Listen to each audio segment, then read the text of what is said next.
Class 5th के भैया बहन सभी ने अपनी कॉपी में अध्याय 6 कंप्लीट कर लिया होगा।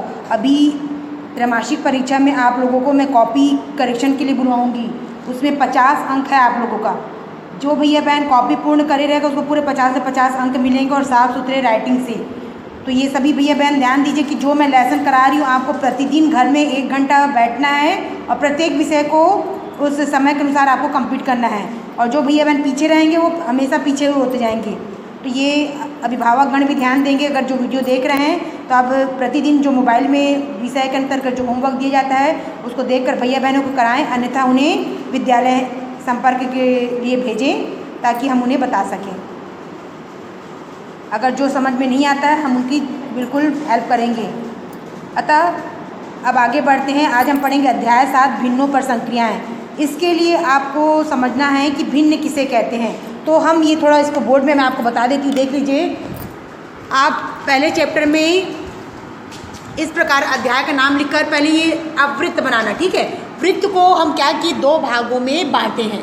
एक भाग को हम कलर किए हैं, तो एक जो कलर वाला भाग छायांकित भाग है यानी 1, ठीक है। और ये किसी वृत्त का क्या है, ये किसी भी चित्र का 2 भाग है, 1 और 2 भाग है। तो इसको बटे के रूप में कैसे लिखेंगे, 1/2। ऊपर वाली संख्या को क्या बोलते हैं, हनीश देख लो, ऊपर वाली संख्या को क्या बोलते हैं, अंश, और नीचे वाली संख्या को क्या बोलते हैं, हर।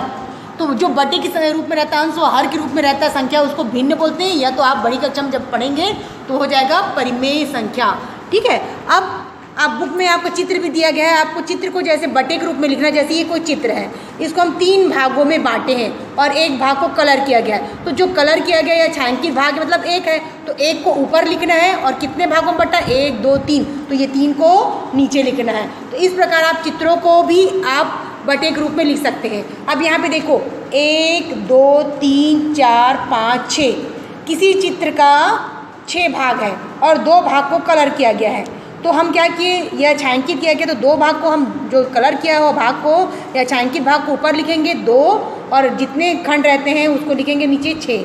तो अगर हम इसको कटाते हैं तो 2 1 2 2 3 6, या हम इसको पढ़ सकते हैं 1/3, ठीक है। उसी प्रकार जैसे ये चित्र बनाओ, इसके 3 भाग हैं और 2 भाग को छायांकित किया गया है। तो छायांकित भाग मतलब 2, तो 2 को ऊपर लिखेंगे और कितने भाग हैं, 1 2 3, तो इसको 3। तो बटे के रूप में आप चित्र देखकर समझ गए ना कि आपको कैसे लिखना है। अगर आपके पास चित्र दिया गया है और इसको बोला जाएगा कि चलो इसको बटे के रूप में लिखो, तो कैसे लिखोगे। तो सबसे पहले आप गिनना, ऊपर में अंश में क्या आएगा, जैसे 1 और 2 भाग क्या है, छायांकित है, तो 2 को ऊपर लिखना। और ये कितने भाग हैं, 1 2 3 4 5 6 7 8 9, तो ये 9 को नीचे लिखोगे। तो ये आप चित्र के माध्यम से आप बटे के रूप में संख्या को भिन्न के रूप में लिख सकते हैं। ये आपको कॉपी में देखिए करना भी बताया जाएगा। ये देखिए ये आपको लिखना है। और तुल्य भिन्न किसे कहते हैं और तुल्य भिन्न कैसे निकाला जाता है, इसी वीडियो में मैं आपको बता रही हूँ। ये तुल्य भिन्न कैसे निकाला जाता है, आपको इसको समझ जाइए और इस प्रश्न को आपको करना है। और यहाँ पे नीचे लिखे भिन्नों के अंश और हर को उचित संख्या से भाग देकर तुल्य भिन्न बताओ, इसको भी आपको मैं समझा देती हूँ, देख लीजिए। कि तो सबसे पहले हम देखेंगे कि तुल्य भिन्न किसे कहते हैं। तो ऐसी भिन्नें जो किसी इकाई के एक हिस्से को प्रदर्शित करती है क्या कहलाती है, तुल्य भिन्नें कहलाती हैं। अब हमको परीक्षा में आता है कि तुल्य भिन्न निकालो, 5 अंक तक तुल्य भिन्न निकालो या 5 अंक तक किसी संख्या का तुल्य भिन्न लिखिए। तो हम एक उदाहरण लेते हैं, 3/5 का तुल्य भिन्न निकालो, ऐसे लिखा गया है। अब वो आपको बोला जाएगा कि 4 अंक तक निकालो, 5 अंक तक निकालो, ऐसा बोला जाएगा। तो आपको इस प्रकार लिखना है। हल करके आप क्या करेंगे, देखिए 1 से अगर किसी अंश व हर में गुणा करेंगे तो उतना ही आएगा। तो हम 1 ना लेके हम क्या लेंगे, अंश व हर में पहले 2 का गुणा करेंगे, फिर अंश व हर में 3 का, अंश व हर में 4 का, मतलब 3/5 तो लेंगे ही ना। जो संख्या हमको दिया रहेगा उसको हमको लेना पड़ेगा। और 3/5 में अंश व हर में 5 का गुणा करेंगे और 3/5 में अंश व हर में 6 का गुणा करेंगे, 3/5 में अंश व हर में 7 का गुणा करेंगे। अब चलिए गुणा करते हैं। तो 3 दूनी 6, 5 दूनी 10, 3 तिया 9, 5 तिया 15, 3 चौक 12, 3 पंचे 12, 5 चौक 20, यहाँ पे क्या आएगा 20, ठीक है। 5 तिया 15, 5 25, यहाँ पे 6 तिया 18 या 3 छक्का 18, 5 छक्का 30, 7 तिया 21, 5 सत्ते 35। इस प्रकार आप गुणा करेंगे तो ये जो निकला है ये सब क्या है, तुल्य भिन्न है। तो हम इसको नीचे में लिखेंगे कि 3/5 की तुल्य भिन्न बराबर 6/10, जो निकला है 6/10, 9/12, 12/20, 15/25, 21/35, फिर डॉट डॉट करना आदि। ऐसा करके आप तुल्य भिन्न निकाल सकते हो। तो इस प्रश्नों को आपको तुल्य भिन्न के रूप में निकालना है। ये देखिए 1 2 3 4 5, ठीक है। ये ऊपर के उदाहरण में समझाई हूँ। अब हमको इस प्रश्न को करने के बाद, ये प्रश्न करने के बाद आपको क्या क्या प्रश्न करना है पहले बता देती हूँ। आज आपका डेट डालेंगे और पाठ का नाम लिखने के बाद जो ये चित्र मैं बताई हूँ, ये चित्र को बनाते हुए आप पहले पेज पे ये चित्र रहेगा, फिर तुल्य भिन्न की परिभाषा रहेगा। तुल्य भिन्न की परिभाषा के बाद तुल्य भिन्न लिखो या निकालो, ये प्रश्न को लिखेंगे। फिर यहाँ पे ये उदाहरण है, ये वाला प्रश्न उदाहरण है।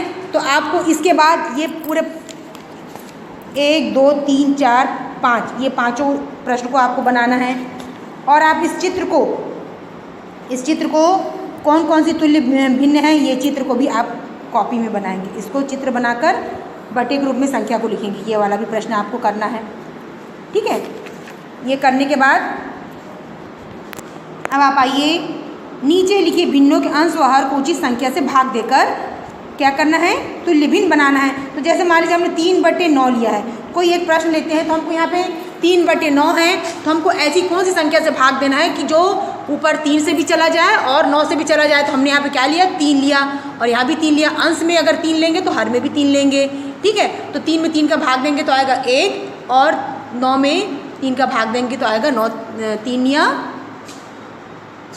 तिया 9। तो यानी इसका सरलतम रूप आ गया 1/3। तो इसी प्रकार आप इन संख्याओं में कोई ऐसा अंक लेना जो दोनों से भाग चला जाए और उसका सरलतम रूप में आप लिखेंगे, ठीक है। इसके बाद आ जाइए, आज आपका होमवर्क है। आपका कोर्स बहुत बड़ा है, इसलिए आप प्रतिदिन होमवर्क करेंगे। अब कॉपी में हेडिंग डालेंगे, भिन्नों को जोड़ना व घटाना। तो ये उदाहरण को आप पहले लिखेंगे कि मुन्नू ने पहले दिन अपने घर की दीवार पर 4/7 हिस्से की पुताई की और दूसरे दिन 1/7 हिस्से की। 2 दिनों में उसने दीवार पर 5/7 हिस्सा पोत लिया। तो ये 5/7 कैसा आया, तो हम इसको जोड़ के रूप में देखेंगे। देखो 4/7 धन 1/7, तो दोनों में हर समान है। तो हर समान होने पर हम उसको क्या करते हैं, एक बार लिखते हैं, ठीक है। उसको एक बार लिखे और 4 और 1 को जोड़ेंगे तो कितना आएगा, 4 और 1 को जोड़ेंगे कितना आया, 5। तो इसका आंसर आ गया 5/7। अब जैसे उदाहरण 10, अगर 3/8 धन 4/8 को जोड़ो, इस प्रकार प्रश्न दिया रहेगा। मतलब दोनों हर समान है। ऊपर वाले को क्या बोलते हैं, अंश, और नीचे वाले को क्या बोलते हैं, हर। तो दोनों हर समान है, तो उसको क्या करना है, आपको एक बार लिखना है और ऊपर के अंश को जोड़ देना है। 3 धन 4 मतलब 7/8 इसका उत्तर आएगा। तो ये प्रश्न को भी आपको करना है, हेडिंग डालेंगे भिन्नों का जोड़ना व घटाना करके। तो यहाँ पे कुछ प्रश्न हल करके ये देखिए मैं इसको बता दी हूँ। देखो 5/16 धन 7/16 बराबर, यहाँ पे दोनों के हर समान है तो उसको एक बार लिखना है और ऊपर के अंश को जोड़ना है। 5 धन 7 बराबर 12/16। इसी प्रकार प्रश्न क्रमांक दूसरा देख लो, दोनों में हर 7 है तो 7 को एक बार लिखना है और ऊपर अंश 2 धन 3 करेंगे तो 5/7 आ जाएगा, ठीक है। उसी प्रकार नीचे देखो 5/8 धन 1/8 है तो दोनों में हर समान है तो 8 को एक बार लिखना। 5 धन 1 मतलब 6/8। इधर भी सेम हर समान है तो 9 को एक बार लिखना। 2 धन 6 करके जोड़ोगे तो आ जाएगा 8/9। सेम वही है, घटाने में भी करेंगे, बस वहाँ पे जोड़ने की जगह हमको क्या लिखना है, घटाना। दोनों में हर समान है तो इसलिए इसको एक बार लिखना। 2 ऋण 1 बराबर 1/3। प्रश्न क्रमांक दूसरा, दोनों में हर समान है तो 8 को एक बार लिखोगे, ऊपर संख्या 5 ऋण 2 3/8। इस प्रकार ये प्रश्नों को आप हल करेंगे। यहाँ तक आपका होमवर्क है। कल हम असमान हर वाले भिन्नों का जोड़ना सीखेंगे, तो यहाँ तक आप कंप्लीट करेंगे।